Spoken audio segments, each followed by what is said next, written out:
My reaction is we knew that something was not right through this entire process. We knew that this was an act that had made its way all the way to the White House and into the Oval Office. And now we see from the list that, yes, indeed, Obama's inner circle, including his chief of staff in the White House, had been making the request for the unmasking. It's hard to see any scenario that Obama and Biden can now say they did not know what was going on with Michael Flynn. To your point, yeah, the chief of staff, Dennis McDonough, is on the list. So is Samantha Power. Aside from the household names on the list, why is it that lower level staffers were asking for access to Michael Flynn's conversation, like an Energy Department executive briefer, a U.S. political advisor to NATO, lower level Treasury officials, to just name a few, NATO officials? I mean, it just feels like it's out of control. This is unconstitutional, basically eavesdropping. Your reaction to that? Yes, and what we see, as you say, it is a wide list. There are 28 people that are on this list. So what we know is that it was wider than just the FBI. And Liz, I tell you, it shows you that somebody cooked up this plot. Somebody gave an order to carry it out. You had somebody or a group of somebody doing the dirty work, and Michael Flynn and the Trump administration were the target of all of this. And the American taxpayer has basically been forced to foot the bill for what we now see is a taxpayer-funded conspiracy.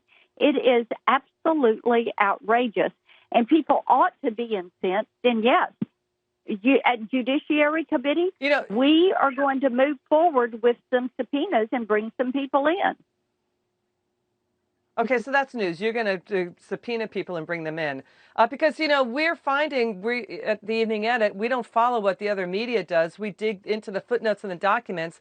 We do our own reporting here. We're finding that the FISA court was saying that indicating information that their, FBI private contractors may have been trying to access information about possibly then candidate Trump, and going as far back as 2015. We know James Clapper relaxed the rules on unmasking in 2013. And then before Obama left office, he just said to 16 intelligence agencies, go ahead, have at it, where you can share NSA unmasked information. In other words, basically letting more people access it and covering up, concealing his own tracks and what Obama was doing. And listen to Joe Biden denying knowing about it on air, about what was going on with Michael Flynn, to ABC's George Stephanopoulos. Watch this. I know nothing about those moves to investigate Michael Flynn. I thought you asked me whether or not I had anything to do with him being prosecuted. Okay. I'm sorry. I was aware that they asked for an investigation, but that's all I know about it, and I don't think anything else. Okay, so Joe Biden right there was misleading twice. He initially said, I didn't know about the investigation. I didn't have any knowledge of it. Then he claims it was about, it had nothing to do with the prosecution. Here's the other thing. We're seeing an unfolding Democrat narrative, Joe Biden and Adam Schiff now saying, well, all of these disclosures are just attempts to distract away. Republicans are attempting to distract away from the COVID-19 outbreak. Your take on that? What we do know is that, yes, they're going to look for a pivot point on this. And one of the things to be aware of is unmasking requests can be legal. They have to comply with FISA's Section 702 minimization requirements. But publicly revealing the content of signals intelligence is a felony, and that is punishable by up to 10 years in prison. So, Liz, what we will do is move forward with these investigations. Chairman Graham has already invited for General Flynn to come to Judiciary Committee. Then, as I said, there will be subpoenas that will go out. It would be helpful to hear from Clapper and to hear from Brennan, to hear from McDonough, to hear from some of these individuals that were involved, Page and Strzok and McCabe, and figure out exactly what happened. How did this run so far afield? They created a crime. Yeah. They created what they thought would be the action that would give them the ability to say, hey, look, this is a crime. And it all has fallen apart on them. The truth is finally coming out. And there were media leaks about this information too that broke the rules and potentially the law. Senator Rand Paul said this today about the Obama administration's abuse of power to go after political opponents. Watch this. And the fact that Vice President Biden is directly involved with unmasking a political opponent. Think about it. You remember we went through this thing called impeachment? They said that President Trump was using the government to go after a political opponent. This is Vice President Biden using the spying powers of the United States to go after a political opponent. He's caught red-handed here. Vice President Biden's caught red-handed eavesdropping on a political opponent's phone calls. That, to me, is alarming. Senator, your reaction to that? I agree with Rand Paul on that. It is alarming.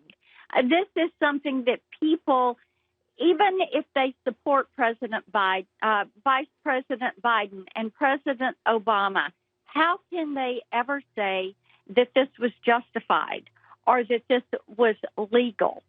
They hate Donald Trump so much. They tried to keep him from winning. They were looking for an insurance policy to keep him from winning. Then they wanted that insurance policy to make certain that he never became president. Then they wanted to mess up his transition. These are all things that now we know. We have the email chains and the text messages. Yeah. We are seeing it all come out. This was a concerted effort by a group of people that felt like they were above the law and that they could cause them to stumble, and Hillary Clinton would be president, and nobody would ever be any the wiser for what they had done. Yeah, it's the documents indicate, abuse of power allegations. There's another development that calls into question what happened in the Trump-Russia probe. Newly declassified testimony from closed-door interviews at House Intelligence shows that CrowdStrike president Sean Henry in December 2017 testifying that CrowdStrike, which did the forensics on the DNC servers, that CrowdStrike had no evidence that Russian hackers stole emails from the Democrat National Committee servers. Now, the DNC, again, got CrowdStrike to look at these servers, but the DNC prevented the FBI from doing its own analysis. The allegations did help trigger the FBI Trump-Russia probe. Senator Adam Schiff and Eric Swalwell were on that House Intelligence Committee. They knew that CrowdStrike was saying, the founder of it, the guy who ran it, said, quote, "We don't have concrete evidence that Russian hackers stole DNC emails." He didn't have the evidence that the data was exfiltrated from the DNC. What do you make of this story? You know, I saw the transcript where Chris Stewart, one of the Republican members, went back in on looking at that exfiltrated information and asking that question about that. Liz, I think what we have to look at here is they created this Russia narrative. I mean, my goodness, Adam Schiff always wanted to be a screenwriter, and his goal was to win an Oscar for some great screenplay. And what we now realize is they made this up. They made the whole thing up about Russia collusion. And then they tried to create a crime. They had to find an action that they could say was pinned or tagged to their crime. They made the whole thing up. Hillary Clinton knew there was a dossier. She knew she was paying for the dossier. The FBI knew that the dossier was a bunch of made-up stuff. Couldn't even get Christopher Steele to verify things that were in the dossier. So they have woven this really, really intricate path of one lie trying to cover another lie, which covers another lie, and now the entire thing is falling apart on them. Senator Blackburn, come back on. We love having you on. Great to have you on, Senator Marsha Blackburn. Good to be